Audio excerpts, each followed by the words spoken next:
Welcome back, guys. Now I'm going to continue the discussion of some of these Java technologies where I left off. And I'm going to talk about something called an application server, sometimes referred to as a container or an application container.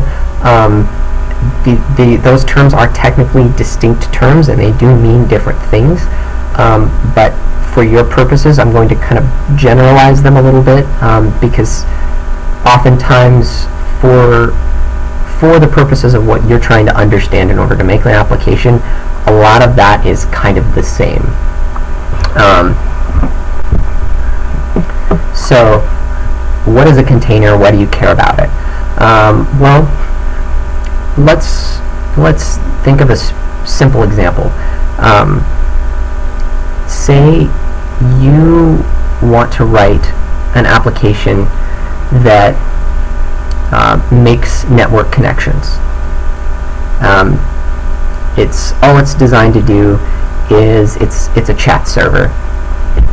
So your application monitors a socket. If you guys haven't heard these terms before, please Google them, or if you don't feel like that affects your understanding, don't worry about it. Basically, whenever connections get made over a network, they happen over a socket of some sort.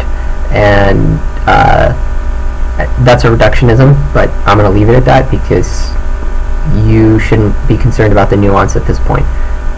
So basically, all connections happen over a socket. So your server monitors a port and listens for incoming connections, and then everyone can connect to your server and then send chat data to it, and then you create chat rooms, you do all that stuff. Well, if you were writing such a system, you would probably end up doing something like the following. You would create a public static void main string args function in some main class.java, something like that.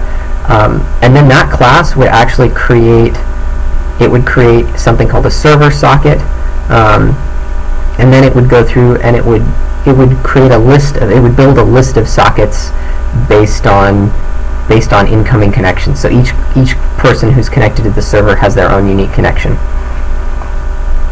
and that's a lot of work. You have to manage threads and thread synchronization, because if you try to build a chat server that's not multi-threaded, the minute more than one person tries to get on there, one of them could have their connection dropped because of lag, just because over here your server on this socket is waiting to send data to this person A. Person B is just trying to connect to the server, but your server executes all of its code in linear fashion as opposed to using multiple threads. So your person over here has an okay experience, but then as soon as a second person tries to get on the server, they can't, because this is blocking them. So you guys may have run across the term a blocking operation. This is actually what they're referring to. Two things are competing for the same resource, which is CPU time, which is like the ability to execute code. And if they're both competing for it, one of them's going to win, one of them's going to lose. And in some cases, they might even both crash if you've done something really, really stupid. So that's a lot of work. Now, let's imagine for just a minute that you would like to build something else that's not a chat server, but you want to send data to people. So instead of chat, you're going to send files.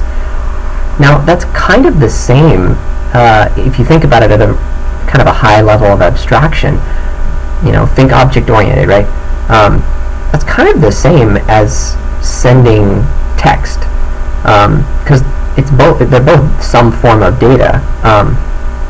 So what do? where you go, gee, I could write all of that network code all over again in order to send data to another person on the system, or I could reuse my main function that it took me weeks to write and write it at a level of abstraction that allows me to send any form of data as opposed to just being dependent on text. Because even if you're sending binary data, you're still doing the same thing. You're sending data that has a destination, a to field, a from field, and then some form of data. And even if you're sending a string over the socket, the string still gets sent in the form of zeros and ones. So if you think about it that way, you're already sending data somehow. Oh yeah, and there's a length. So first you send destination, so you give the server information about who it's going to. Then you give the server information about who you are, and then you give the server information about how much data you're about to send, and then you send a bunch of data. And so you've already written all those functions. So what we're going to do now that you have the second project, we're going to separate your networking code that handles multi-threading and all of that stuff. We're going to separate that from just being the chat server, and we're going to turn the chat server into like a library. So you might turn it into a package, when you're working in Eclipse and you see like Java new package, you can create new package, or you see at the top of a Java class file it'll say package is package com dot Edward Smith dot my senior research project dot 2015 or something, or dot 2019. But you'll see something like that that's a package, right? Just to side note that. So you could put your chat code all in one package, and then you just implement the logic of the chat. So the chat may have some extra features that you want to handle on top of it. You may want to handle usernames and passwords and accounts to log in with in the chat. You may want to handle that along with the network code. Hard to say. Or you may have something extra in there, like say you have group messages in chat. You might handle receiving special information sent in the body of in the first part of the body of the message, and then you might decide that makes it a group message. And then you would send the relevant function calls back to the networking layer, because now you've separated it out into different components. Now that you've separated the chat server from that main function, you're free to add your file sharing functionality. So now you use the same network code as you wrote before that handles multi-threading, handles all of that stuff, and now you're sending binary data. So now you can send your friends files, and it's not just chat, even though it's the same code base for both. That is pretty much what Enterprise Java is, or at least this group of standards is, but on a really huge scale. And so that if you can imagine that main function doing even more stuff with networking, maybe even adding the ability to keep track of users, that sort of thing, you've basically just built a Java container, an application container, or an application server. So what that means is that for the purposes of building any application, you just implement a class, and then you throw it into this application server, and the application server knows what to do with that class. So you're to take it back to a more concrete example, in case you're a little lost here, your main might accept instances of a class that implements a send and receive data interface, and your send and receive data interface has something like logic for send data to user and you pass in some string that identifies each user, and then you pass your message in binary data, and then the chat system knows what to do with it, and then the chat system is well aware of how the application server, the main function, works, so it can call back your main class, and it can send data using all those API calls that you created previously. And then you would just do the same thing. You would just implement the same interface inside of your binary data file sharing code. So it would use the same send to, receive from, all the same callbacks. And so that's exactly what we're going to do when we implement an application using an application server, or an application container. The application container that I'm going to use for this tutorial is called Wildfly. I like it because it combines a lot of nice features, one of which is a built-in database. So in case you don't want to do the work of setting up a database for your project, you can actually just run the thing, and it has a database inside of it already. So you imagine that main function just got huge, or that main class. So now it's not just networking code. It's database. It's anything you can possibly imagine. And this is pretty much how these application servers were built. They started off with adding one core piece of functionality for sending and receiving information over a network, and then they said, well, gee, we want to have a web server. Okay, well, web servers use the network, so we'll implement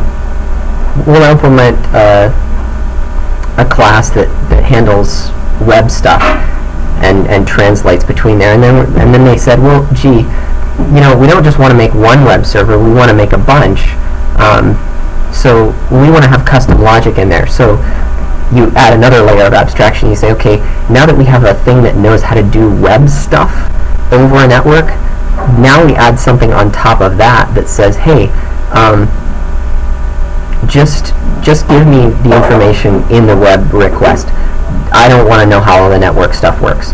So you build another thing on top of that, and then you eventually get to where we're at today, where you have something like JAX-RS, which does all of the heavy lifting for you. You just have to write Java code that says, if the user puts in this URL, send them back this Java object. And then JAX-RS actually does the hard work of disassembling your Java object that you've returned, and then translating it into this representation that I showed you guys before. So it disassembles it and turns it into JSON, which is really, really nice. And so when you're Googling this stuff, you may see a few different references, like, I'm trying to use Jetty, or I'm trying to use Jersey, or I'm trying to use Rest Easy, or one of these other frameworks. Basically, those are implementations of the spec that describes that layer between your code and the network code. That's the best way I can explain it. So there are different implementations of JAX-RS. Glassfish has one, which is put out by Oracle, and that one is Jersey. JBoss and Wildfly both use one called Rest Easy, like making REST servers easy to code, and the other one, Jetty. Jetty is used on Tomcat, and I forget actually whether or not Jetty is a general web server interface, or whether it's actually a JAX-RS. But in any case, we don't need to worry about that, because we're going to dive into how to actually build one of these things in the next lecture. Thanks, guys.